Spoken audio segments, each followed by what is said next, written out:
우리들이 어린 시절에 즐겨 읽었던 동화 중에 아주 재밌고 감명 깊게 읽었던 동화가 아마 아라비안 나이트일 것입니다. 아라비안 나이트를 이제 천일야화라고도 합니다. 그런데 그 천일야화 중에 어떠한 내용이 나오느냐 하면은 이제 페르시아의 한 왕이 있습니다. 왕이 사냥을 굉장히 즐겨 했는데 어느 날은 사냥을 오랜 기간 동안 나가서 이제 돌아와 보니까 이제 궁궐에서 아주 그 충격적인 그 장면을 발견하게 됩니다. 어떤 장면이었느냐? 바로 그 자신의 아내인 왕비가 황후죠. 신하들과 아주 그 난잡한 그런 성행위를 하고 있는 그 광경을 목격하고 아주 쇼크를 받고 그리고 굉장히 분노하게 됩니다. 그래서 그 이제 왕비는 물론 같이 가담한 그런 신하들을 전부 다 잡아다가 전부 다 참수시키고 처형을 합니다. 자, 그래서 굉장히 그 여인에 대한 그러한 불신으로 가득 찬 그러한 나날들을 보내고 있는데 설상가상으로 자기가 이제 페르시아 왕이 제국이니까 땅덩어리가 굉장히 넓잖아요. 그래서 자기가 동생에게 봉토로 할량한 그 나라의 이제 그 나라를 다스리고 있는 그 동생도 똑같이 그 왕비가 바람을 피는 그러한 불행을 겪게 됩니다. 자, 그래서 왕은 아주 진노해서 이제 어떠한 그러한 보복을 하느냐면은 그 여성들에 대한 그런 불신과 증오심 때문에 미워하는 마음 때문에 이제 그 전국에 있는 그 여인들 중에서 아리따운 그런 처녀들을 이제 들여보내라 해가지고 하룻밤을 같이 보내고 나서 가차없이 그 여인을 죽여버리고 또 그 다음날도 그렇게 해서 죽이고 또 그 다음날도 그렇게 해서 죽이고 계속 그것을 이제 반복하게 됩니다. 그러면서 자기 그 자신한테 있는 그런 복수심이라든가 분노심을 그러한 이제 살생으로 표출을 하는 것이죠. 그래서 그러한 기간이 계속 이제 지나다 보니까 3년 동안 빠짐없이 그 왕은 같은 그러한 범행을 계속 이제 반복합니다.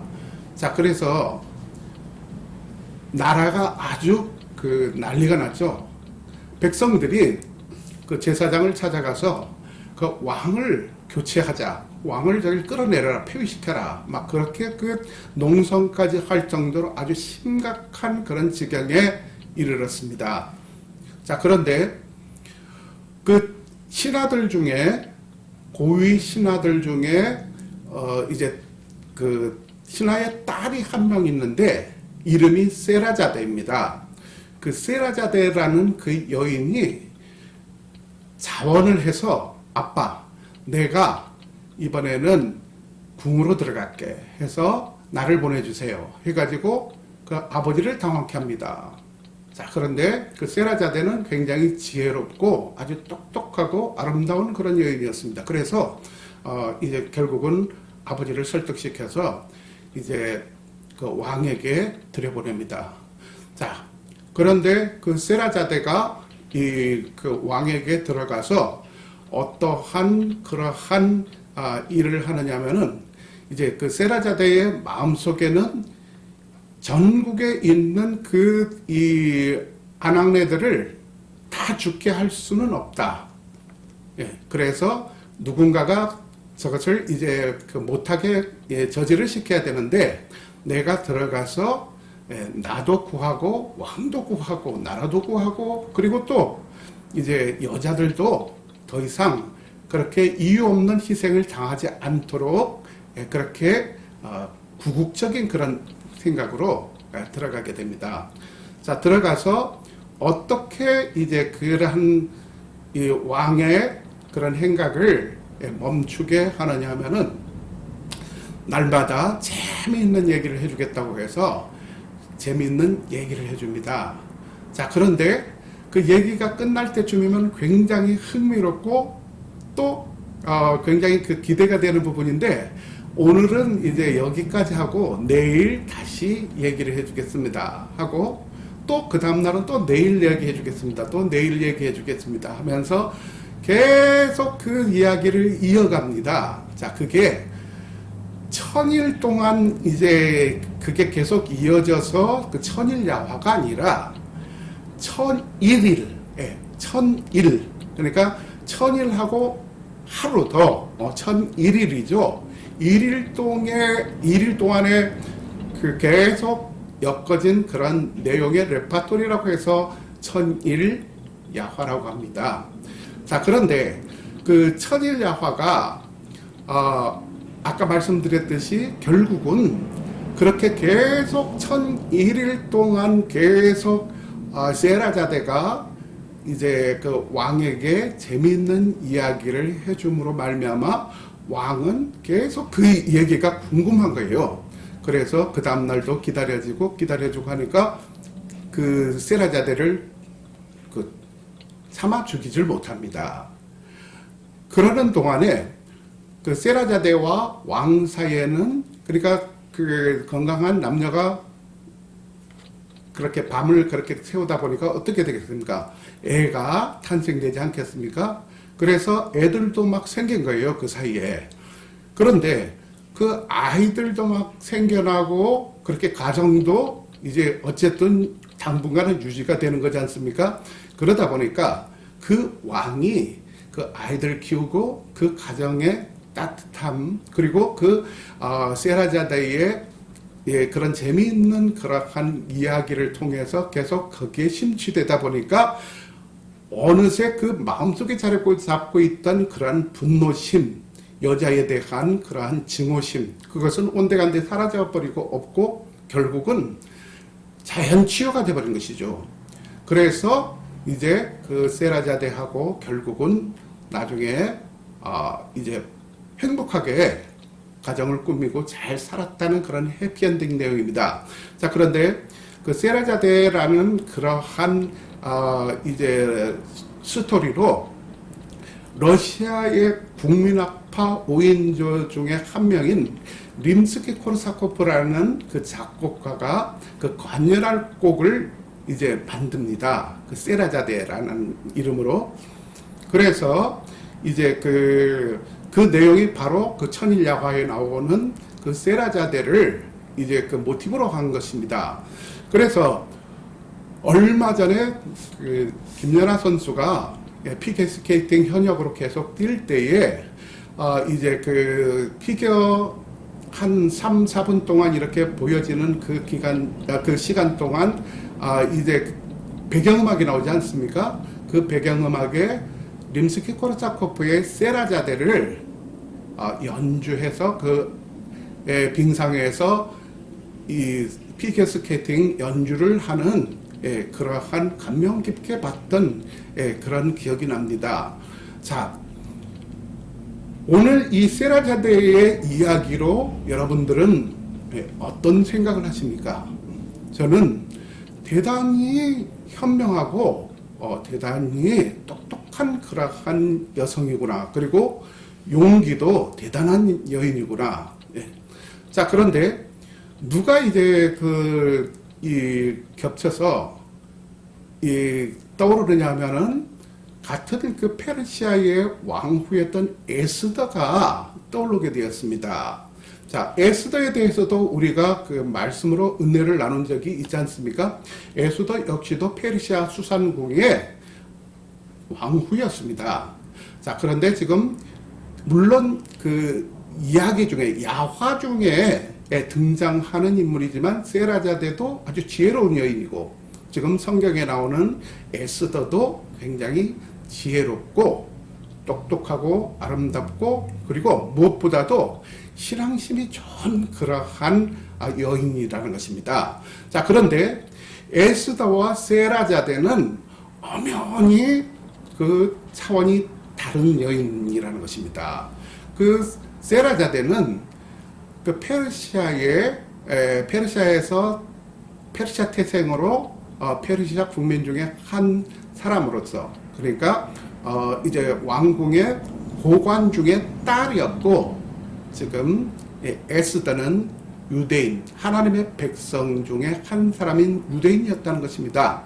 자, 그런데 에스더는 나라를 구하고 자기 동족들만 구하는 것이 아니라 그러한 그 에스더의 믿음이 그 페르시아 전역에 이제 그 하나님의 존재를 드러내고 하나님의 영광을 드러내고, 그리고 또 그 죽을 수밖에 없는 그 유대인들을, 이스라엘 백성들을 구원해 줬다는 것입니다. 구원이, 그 구원의 이 내용이 지금 세라자데는 없지만 그 에스더에서는 그 하나님의 구원을 받은 백성들이 계속 영원 무곡토록 그 행복을 누리며 하나님의 은총 속에 살아가는 그런 내용이라는 것입니다. 자, 제가 군대 생활을 할 때 정말 이 특별한 그런 부대다 보니까 굉장히 그 훈련의 강도가 너무 심해서 그 육체적으로 내가 이러한 모든 훈련을 다 소화할 수 있을까, 제대할 때까지 그러한 갈등을 굉장히 많이 갖고 살고 있었습니다. 그런데 그러한 훈련, 그 힘든 훈련보다도 견디기 힘든 것이 바로 무엇이냐면은 이제 그 고참들이 교회를 못 가게 온갖 그렇게 수단과 방법을 가리지 않고 핍박하는 것. 그리고 또 나를 못 살게 굴고 나를 힘들게 하고 나를 구타하는 것은 괜찮은데 하나님을 모독하는 것은 정말 견디기가 힘들었습니다. 그래서 심지어는 교회를 갔다 올 때쯤 되면 이제 교회에서는 성령 충만 받고 은혜 충만 받고 말씀으로 은혜를 받고 나오는데, 그 막사를 향해서 걸어갈 때 그 막사가 저기 이제 그 저만치 보이면 너무 두렵고 떨려서 그 막사에 들어가기가 정말로 힘들어서 밖에서 서성거리다가 들어갈 정도로 굉장히 또 들어가면 어떠한 그러한 가혹한 얼차려와 구타가 기다리고 있을까라는 그러한 예상 때문에 굉장히 힘들었던 그런 기억이 납니다. 그래서 이제 저희 부대의 구타라든가 그런 얼차려는 차원이 달랐습니다. 그래서 이제 여러 가지 그러한 온갖 핑계로, 특히 그 중에서 저를 굉장히 핍박하는 그러한 이제 그 병사가 한 명 있었어요, 고참이.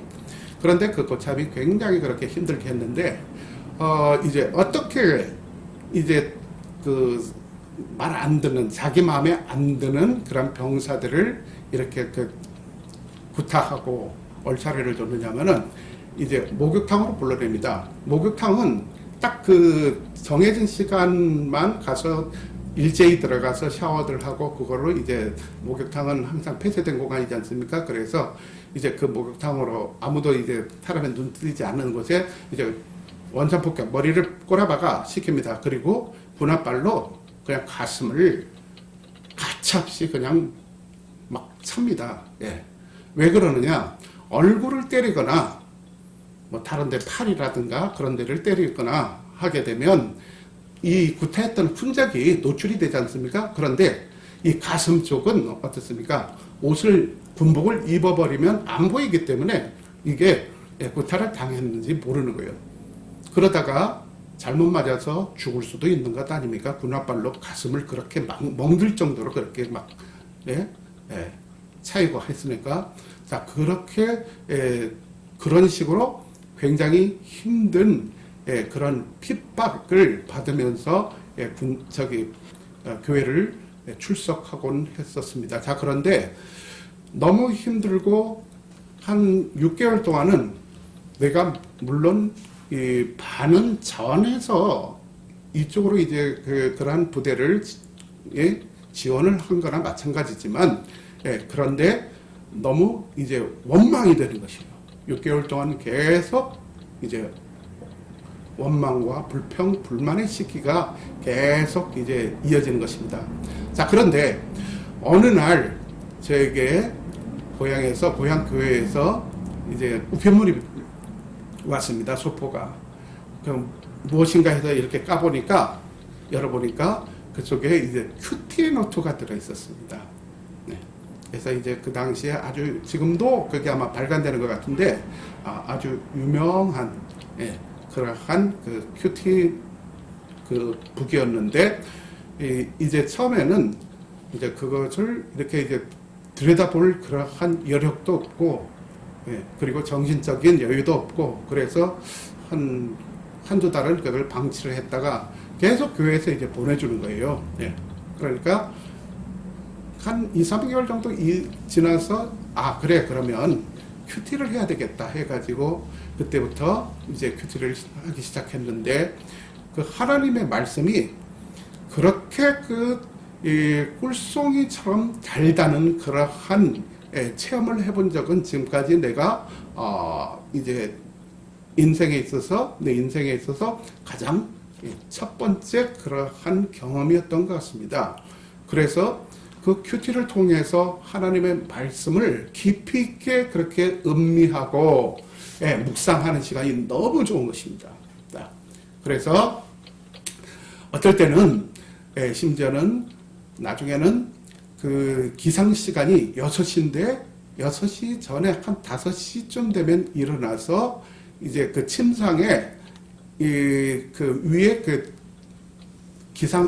취침 시간이기 때문에 취침등이 켜지지 않습니까? 굉장히 흐리고 이제 사람의 형체만 이렇게 이제 구분할 수 있는 그러한 이 불이잖아요, 불빛이잖아요. 그런데 자세히 보면 글씨가 보여요. 그래서 그러한 어두운 데서도 그 하나님의 말씀을 이렇게 읽어나가며 그 큐티를 하고 하나님의 말씀에 대해서 묵상하는 시간이 너무나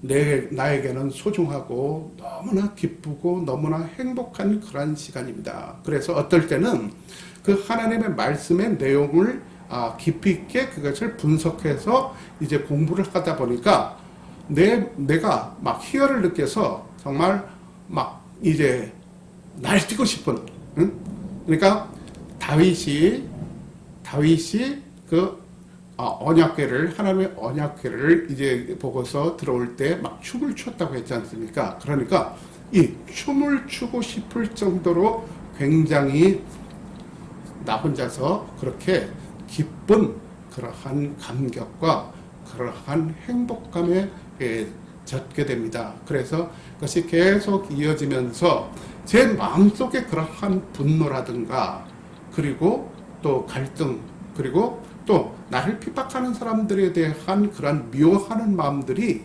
차츰씩 가라앉기 시작합니다. 자, 그런데 어느 날 짓궂은 그 소대 고참이 그 10시 되면 우리가 취침을 하는데 그 취침 시간에 짓궂게 그렇게 얘기를 합니다.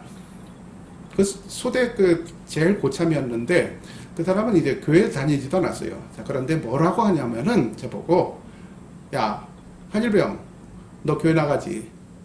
너 그러면 지금 이제 우리가 잠잘 건데 기도해봐. 하는 거예요.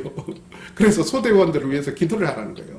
그래서 제가 처음에는 굉장히 당황을 했죠. 그런데 이제 그 다음날도 또 기도를 시키는 거예요. 기도를 하라고 하고. 그 다음날도 또 기도를 하라고. 이게 기도를 시키죠. 자, 그러다가 나중에는 그 기도의 내용이 어떻게 변하느냐면은, 우리 전우들이 지금 다 같이 고향을 떠나서, 여기서 나라의 부름을 받고, 이 군복무를 하는 동안 위험한 훈련을 많이 하는데, 부디 제대할 때까지 한 사람도 다치지 않게 하여 주시옵시고, 그 마음속에 어떤 분노라든가 근심이 없도록 하여 주시옵소서. 그리고 나중에 가서는 어떤 기도가 나오냐면은 꿈속에서라도 우리가 주님을 만나뵈는 그러한 귀한 시간이 되게 하여 주시옵소서라는 그러한 기도로 마무리를 하게 되었다는 것입니다. 자, 그러다 보니까 나중에는 그렇게 핍박하던 그러한 그 고참들이, 소대 고참들이, 저거는 이제 그 내무 생활 하기 싫어서 내무반에서 괜히 고참들 눈치 보이니까 이제 그 빠져가지고 지금 그 교회 가가지고 그렇게 이제 시간 때우다 오는 거 아니냐 해가지고 막 비판을 했었어요. 나를 핍박했었어요. 자, 그런데 차츰차츰 저에 대해서 알게 되고, 저도 또 거기서 물러나서 양보를 해서 그 고참들 말대로 교회를, 그래요. 나는 교회 안 간다. 너무 힘드니까 나도 힘든데 뭐. 그렇게 내가 그 핍박을 받으면서 내가 교회까지 꼭 나가야 되나? 그런데 의를 위하여 핍박받는 자가 복이 있다고 했지 않습니까? 그래서 내가 만약 저런 핍박에 굴하고 안 나가게 되면 영영 교회, 내가 군생활하는 동안 교회를 못 나가게 될 것 같다라는 그러한 불안감이 엄습했습니다. 그래서 끝까지 교회를 그렇게 나갔습니다. 그러니까 그 결과 나중에는 그 고참들이 수요일 날은 저를 불러요. 야, 한재호, 너 오늘 수요일인데 수요일날 수요 예배 안 하냐? 교회 안 가냐? 오히려 교회를 안 가냐고, 교회 가라고. 그렇게 사람들이 이렇게 변화가 되었습니다.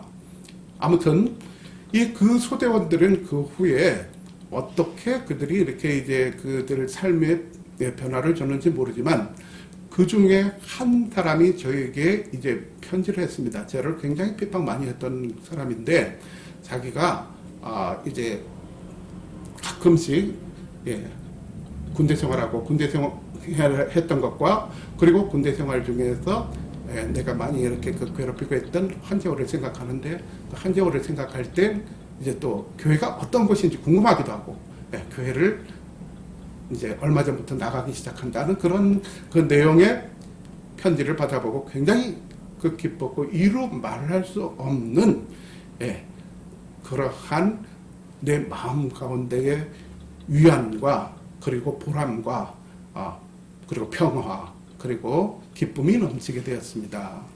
자, 오늘 그래서 그 12절 말씀 보면은, 본문 말씀 보면 그 하나님의 말씀은 살아있고 라고 했습니다. 그 하나님의 말씀이 어떠한 말씀이냐? 말씀이 곧 하나님이라는 것입니다. 그러니까 태초에 말씀이 계시니라 했습니다. 그 말씀은 곧 하나님이라고 했거든요. 그러니까 말씀은 헬라어로 로고스라고 그러는데, 로고스 곧 하나님이라는 것이죠. 자, 그래서 하나님은 죽은 하나님이 아니라, 죽어 계신 하나님이 아니라 살아계신 하나님이기 때문에 그 말씀을 우리가 이제 접할 때에는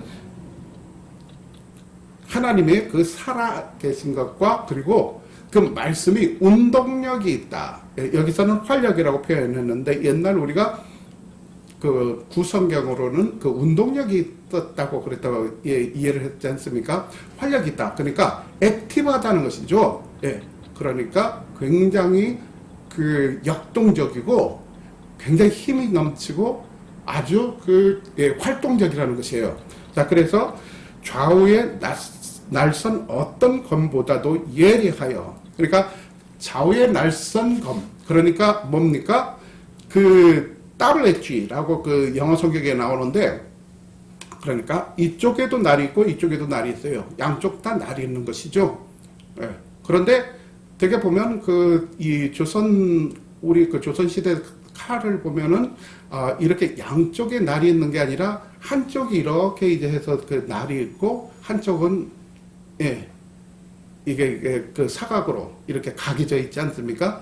자, 이게 지금 이 글라디우스라는 그 로마 시대의 그 칼을 의미합니다. 그래서 그 로마 시대 때의 그 로마 병정들이 들고 다니는 군인들이 들고 다니던 칼인데, 칼이 길이가 60에서 65cm 정도 되는데 그 양쪽에 날이 섰어요.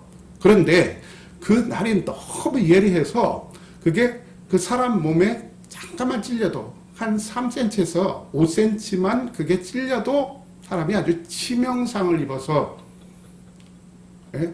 그래서 이 전쟁할 때에 그 칼을 갖고 있는 로마 병사들이 대단한 그러한 맹활약을 떨쳤다고 합니다.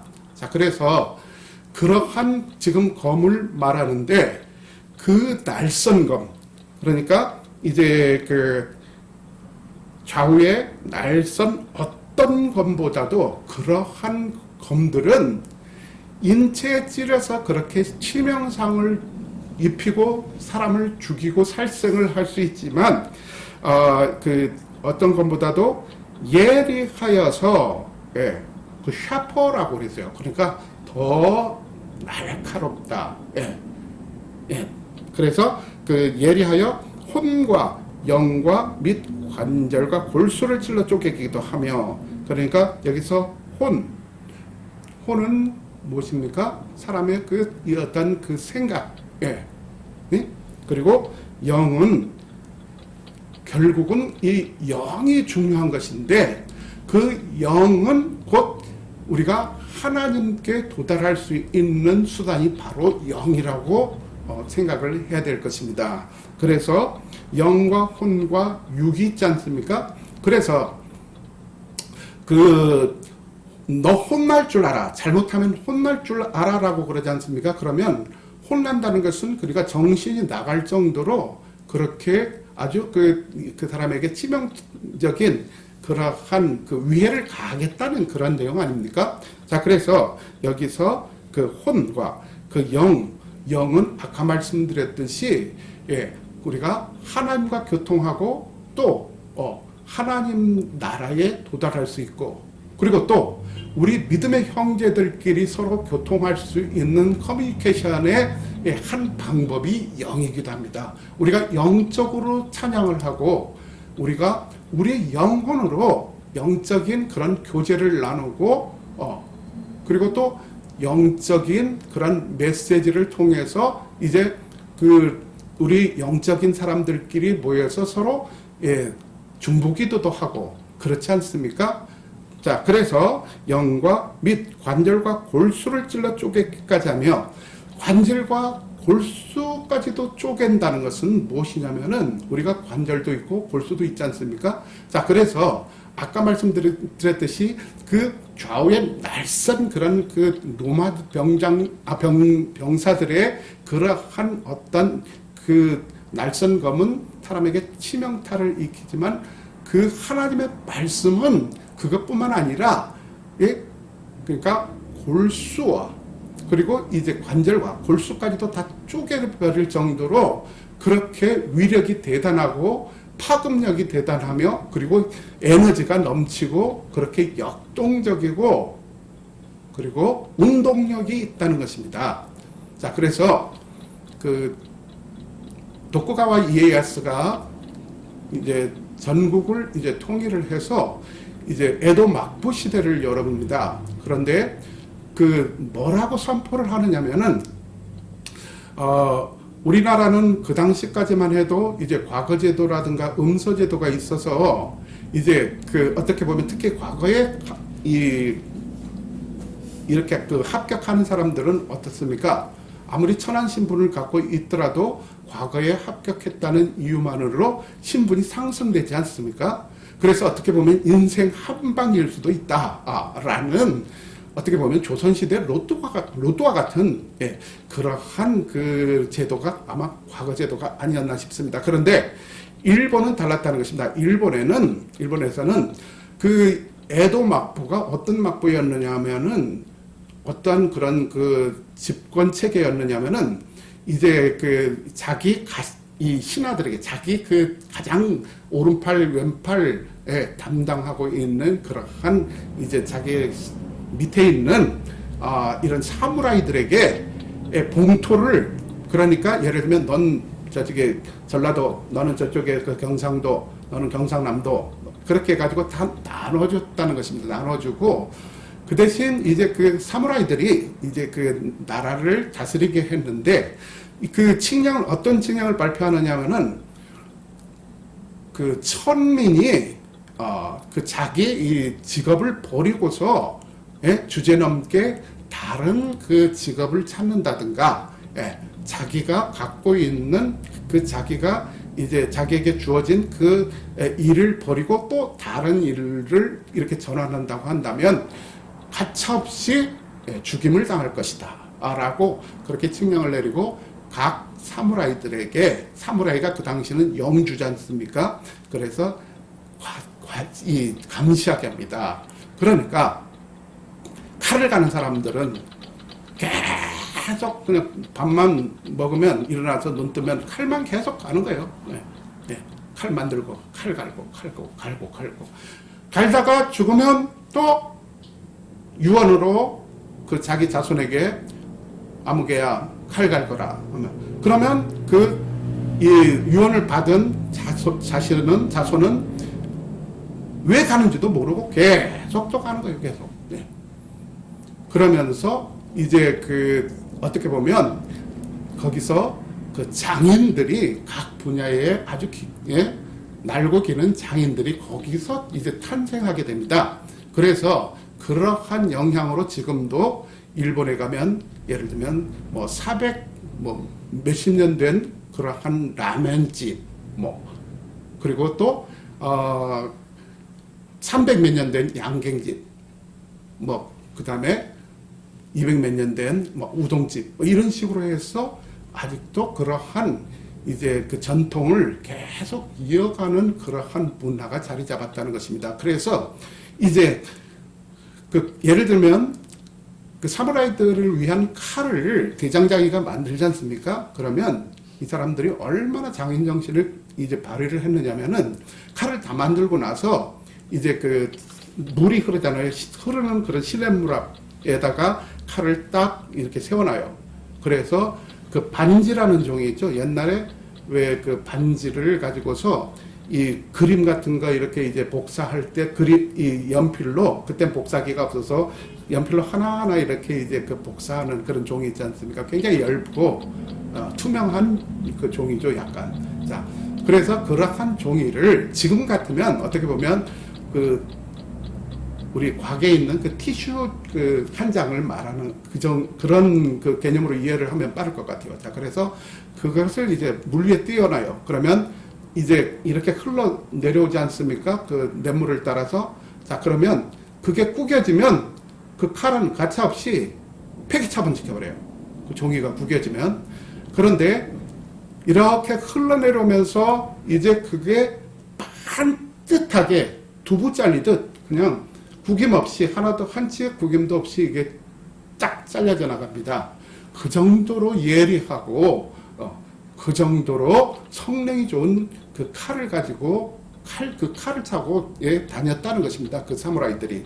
자, 그래서 여기서 그러니까 예리한 칼이라는 것은 바로 아까 그 로마 시대 때 이 병사들이 차고 다녔던 그러한 글라디우스라는 그러한 칼 또는 그 아까 말했던 그 일본의 사무라이들이 차고 다니던 그런 그 좌우의 날선 칼을 말합니다.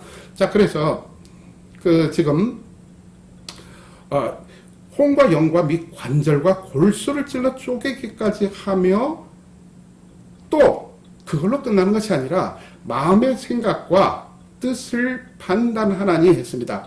마음의 생각은 무엇입니까? 이 내 생각, 마음속으로 하고 있는 그 내 생각까지도 이제 판단하게 하신다는 것입니다. 그리고 또 그 마음의 생각뿐만 아니라 뜻, 여기서 뜻은 어떤 뜻을 말합니까? 그러니까 여기서 의미를 말하는데 그렇게 이제 잠재적으로 내면에 깔려있는 그러한 의미까지도 내가 그러니까 내 생각만 하나님께서 이제 들여다보시는 것이 아니라 내 마음속에 잠재되어져 있는 잠재적으로 그렇게 이제 그 내면에 깔려있는 그러한 의미까지도 하나님께서는 다 파악을 하고 계신다는 것입니다.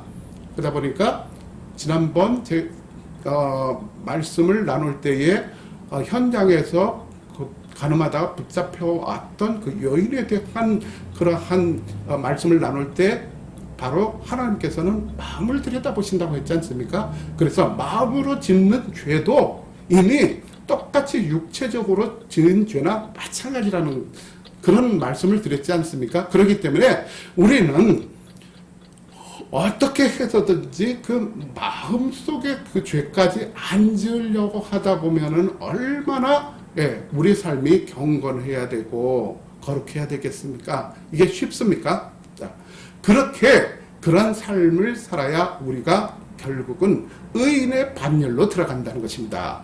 자, 그래서 여기서 보면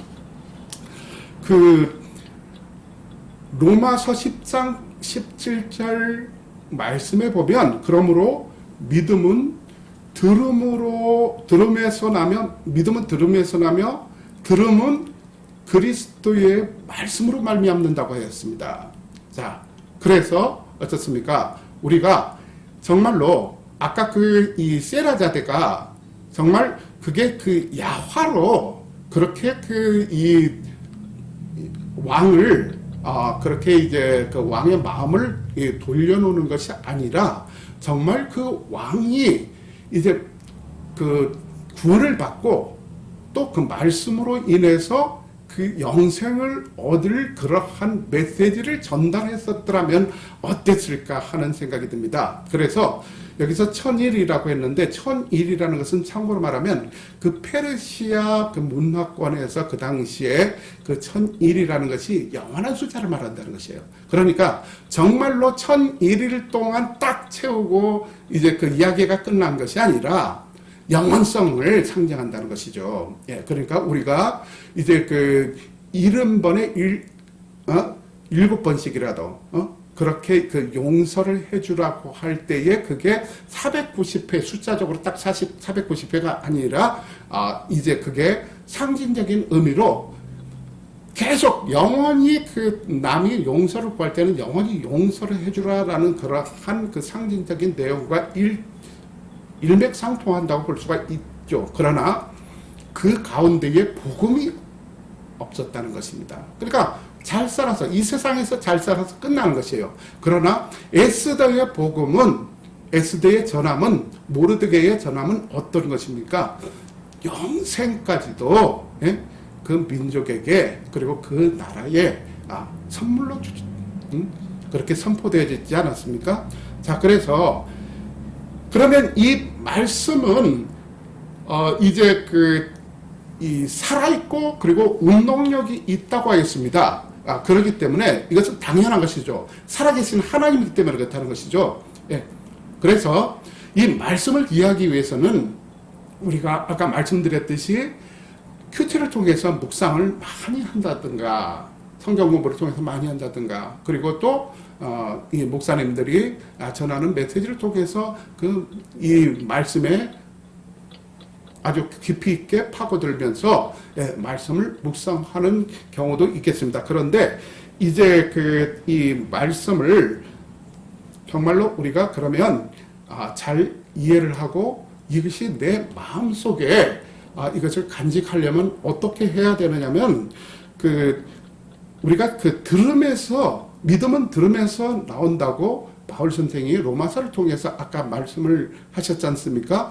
그 들음에서 나온다는 것, 믿음은 들음에서 나온다는 것, 들음에서 나온다는 것은 또 무엇이냐? 그 말씀을 읽는 것. 그러니까 말씀을 읽으면서 하나님의 말씀을, 하나님의 음성을 들을 수 있어야 된다는 것입니다. 그러니까 누가 이렇게 막 들려주는 것만 우리가 들을 수 있는 것이 아니라 우리가 아까 말씀드렸듯이 이 말씀 속에 깊이 있게 파고 들어가서 역사적으로도 우리가 공부를 많이 해야 됩니다. 왜? 어떻게 보면 성경 내용이 보면 역사 아닙니까? 그런데 그 역사를 너무 몰라요. 목사님 왜 그렇게 그 설교 중에 역사 얘기가 많이 나오시죠? 그리고 또 철학적인 얘기나 인문학적인 얘기도 많이 나오세요. 그러니까 이 말씀을 이해하기 위해서는 우리가 그 음악을 배울 때 그 음악 예를 들면 성악가가 되겠다 하면은 그 성악만 배우는 것이 아니라 거기에 들어가서 우리가 이제 기본적으로 서양 음악사도 배우게 됩니다. 서양 음악사는 무엇입니까? 서양 음악의 역사라는 것이에요. 그리고 음악 미학도 배우고 그렇습니다. 예? 그리고 그 1년 때는 뭡니까? 예.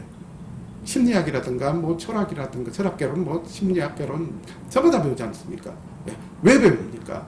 좀 더 폭넓게 자기 그런 전공 분야를 이해할 수 있게끔 그러니까 더 멀티플하고 더 폭넓게 이해를 할 수가 있어야 된다는 그러려면 그 역사적인 배경이라든가 그 당시에 왜 그런 일이 벌어졌고 왜 그런 말씀이 전해졌고 왜 사람들은 그런 것들을 추구했는지 역사적인 배경 문화라든가 그런 것도 이제 알아야 된다는 것입니다. 그러지 않으면 그냥 이게 무슨 내용이지 해가지고 알쏭달쏭한 채로 그냥 넘어간다는 것입니다.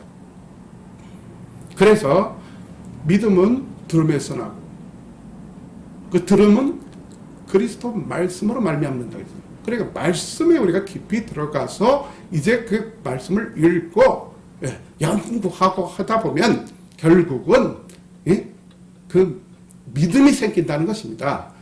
그리고 그 아까 말씀드렸듯이 또 반복합니다만은 그 말씀을 듣는다는 것은 그러니까 이 주일날 목사님이 이 강단에서 선포되지는 그 말씀만 우리가 듣는 것이 아니라 우리가 이 말씀에 파고들어서 이 말씀을 연구한다는 그 자체가 살아서 운동력이 있기 때문에 주님께서 그렇게 이제 우리에게 그 가르쳐 주신다는 것입니다. 자, 그래서 또 그 시편 119편 105절에 보면 주의 말씀은 내 발의 등이요 내 길의 빛이라고 했습니다. 그러니까 무엇입니까? 이제 우리가 어두운 길을 갈 때에 그리고 또 고대 시대 때는 어떻습니까? 어떤 프레시라든가 그런 게 뭐 LED라든가 그런 게 없었지 않습니까? 그래서 반드시 어떤 가로등도 없고 그렇기 때문에 칠흑 같은 그런 어둠을 길을 잃지 않고 가려면 반드시 내 발등 위에 등상에 등불이 필요했다는 것입니다. 그러니까 내 발걸음을 인도해 주시는 그러니까 내 발의 등이요 그리고 또 내 길에 빛이 되어 주시더라요. 내가 가는 길에 주님께서 빛이 되어 주신다는 것입니다. 어둠을 또 제거해 주신다는 것입니다.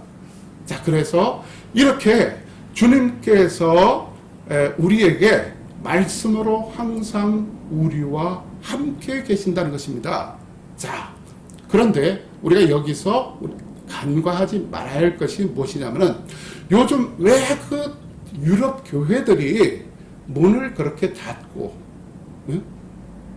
교회가 문을 닫고 심지어는 그 교회 장소가 다 팔려가지고 다 나이트클럽으로 바뀌고 도서관으로 바뀌고 막 그런 경우가 많이 있지 않습니까? 카페로 바뀌고. 자, 왜 그렇게 됐습니까? 유럽 교회가 이렇게 된 배경이 무엇입니까? 유럽은 이제 그 로마 시대 때에 복음이 전파가 되었습니다. 자, 그런데 안타깝게도 어떻게 보면 그 313년에 밀라노 칙령으로 콘스탄티누스 황제가 기독교를 공인하지 않습니까? 어떻게 보면 그것은 이제 그렇게 그 기독교를 공인하고 나서 그냥 교회는 교회대로 정치와 종교를 딱 구분해서 그걸 놔줬어야 되는데 정치인들이 그것을 계속 이제 그 기독교를 이 정치적으로 이용을 했기 때문에 그랬다는 것입니다. 그래서 심지어는 그 사제들 임명하는데도 관여를 해서 이제 그 사제들을 뭐라고 하죠? 이렇게 그 임명하는 것. 그렇게 임명을 하고 그리고 또 종교회의를 직접 주관하고 그렇게 했다는 것입니다. 그렇게 어떻게 보면 표면적으로 봤을 때는 기독교를 위해서 굉장히 좋은 일들을 했구나 그렇게 생각할 수 있지만 그게 결국은 어용 기독교 그리고 또 정치적으로 그렇게 이용당하는 기독교화 돼버리고 타락했다는 것입니다. 그래서 결국은 카톨릭에서는 어떻게 그 주장을 했느냐면은 그런 이 성경보다도 이 말씀보다도 교회가 우위에 있다고 그렇게 가르쳤습니다. 그게 말이 됩니까? 그거는 말이 안 되는 것이죠. 어떻게 하나님의 말씀인 그리고 또 곧 그 말씀이 하나님이라고 하는 로고스라고 하는 이 말씀이 교회의 밑에 있습니까? 예. 그러니까 교회에서는 교회 가면 카톨릭 교회는 어떻습니까? 아주 우리라고 웅장하게 막 꾸며놔요. 막 꾸며놔. 예? 12사도들 막 상 세우고 성모 마리아 그리고 또 앞에 그 예수님 십자가에 달려서 돌아가는 예수님 그 성체도 그대로 갖다가 이제 걸어놓고 그렇지 않습니까? 그리고 또 그 사제들도 복장이 보면 요란하고 아주 그냥 근엄하고 엄숙해요. 그래서 뭐 거의 향 이렇게 나는 거 막 이렇게 흔들고. 제가 본의 아니게 우리 외삼촌이 돌아가심으로 말미암아 이제 그 카톨릭 성당을 장례 미사에 한번 가서 참여해 본 적이 있었습니다. 자, 그런데 이제 신부님이 거기에 주임 신부님이 이 말씀을 전하는데 그 말씀은 아주 짧게 하는데 무슨 얘기를 하는지 알아들을 수가 없는 거예요. 중얼중얼 막 예? 중얼거리듯이 막 뭐 신조 외우듯이 막 그렇게 하면서 그걸로 해서 그게 말씀이 끝나는 것이에요. 예, 그게 왜 그렇습니까? 그 당시에 그 백성들을 예? 백성들에게 그러니까 이 라틴어로 성경 말씀을 계속 이렇게 그 몇 마디만 계속 전하고 라틴어로 이렇게 이제 선포하고 그랬습니다. 그러다 보니까 백성들은 그 라틴어를 이해할 수도 없고 알아들을 수도 없는 거거든요. 그러다 보니까 백성들이 그 말씀의 깊이가 없는 게 당연하지 않겠습니까? 그러다 보니까 결국은 그 말씀의 깊이가 없다 보니까 자꾸 이게 인본주의로 이게 흘러가면서 결국은 오늘날 같은 그 시기에 그러니까 제가 1992년도에 일본에 잠깐 거주를 했었는데 그 당시에 제가 이제 거기에서 지휘하던 교회에 거기에 목회자님들이 그 캐나다 선교사님들이었어요. 그 맥켄토시 목사님 그 부부였는데 그분들이 주장하는 게 그거였습니다. 그 당시에 캐나다는 그 기독교 국가입니까? 그러니까 기독교 국가는 아니지만 기독교를 많이 이렇게 그 개신교를 믿는 그런 국가다. 그렇게 얘기를 하면서 앞으로는 희망이 없다라고 암울하다라고 그 당시에 말씀하셨어요. 왜요? 깜짝 놀라서 물어봤더니 다음 세대들이 쉽게 말해서 청년들이 이렇게 그 교회에 충실히 하고 그 봉사를 열심히 하고 하면 좋은데 그렇지 못하고 청년들이 믿음이 너무 나약하고 그리고 세상적인 것을 갈수록 그렇게 그 추구하고 거기에 동화된다는 것입니다. 그러니까 왜 그렇습니까? 그랬더니 이유는 거의 한 가지다. 풍족하기 때문에. 그리고 말씀을 모른다는 거예요. 말씀을 들으려고도 안 한다는 것이에요. 그러다 보니까 이제 교회들이 갈수록 이제 그 성장하지 못하고 그렇게 이제 쇠퇴의 길로 간다는 것입니다. 그것이 우리나라까지 지금 어느 정도 지금 그런 현상이 벌어지고 있지 않습니까? 그러면 제가 계속 강조하는 것입니다만 그럼 기독교는 앞으로 쇠퇴해서 이제 사라지는 것 아닙니까? 절대 그렇지 않습니다. 그러한 얘기가 벌써 2000년 전부터 2000년 전이 뭡니까? 그 바벨론 포로로 그렇게 끌려갈 때 하나님의 종교는 끝났다고 그렇게 이제 그렇게 사람들이 선포하지 그렇게 생각하지 않았겠습니까? 그렇게 이제 교회는 하나님의 말씀은 영원한 할 것이고 교회는 앞으로도 영원할 것이고 그리고 또 하나님을 믿는 사람들은 하나님 은혜 가운데 영원히 구원을 얻게 될 것입니다. 이러한 하나님의 은총 가운데 한 주를 은혜롭게 살아가는 저와 여러분의 축복된 삶이 되시기를 주님의 이름으로 축원합니다.